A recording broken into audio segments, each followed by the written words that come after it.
Je vais te parler de ma plus grande bascule identitaire en tant que femme. Elle a eu lieu autour des années Covid 2019-2020. La veille du confinement en France, c'était mi-mars. J'ai pris l'avion seule pour Bali.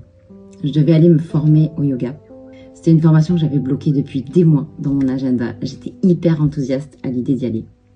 Mais quand je suis arrivée là-bas, rien ne s'est passé comme prévu.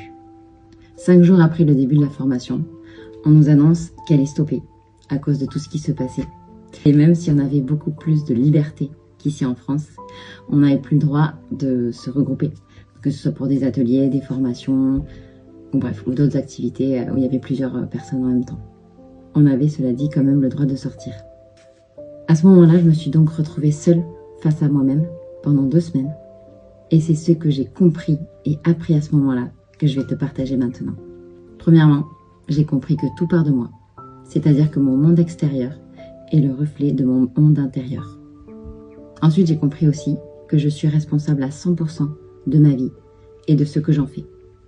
À ce moment-là aussi, j'ai décidé d'incarner une personne alignée le plus souvent possible au niveau pensée, parole, action.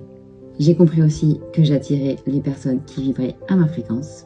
Et pour finir, j'ai libéré des croyances limitantes qu'on m'avait inculquées depuis toujours pour me recréer mon système de croyances que j'ai choisi. Sur ce, abonne-toi, like et partage si cette vidéo t'a parlé et je te dis à très vite.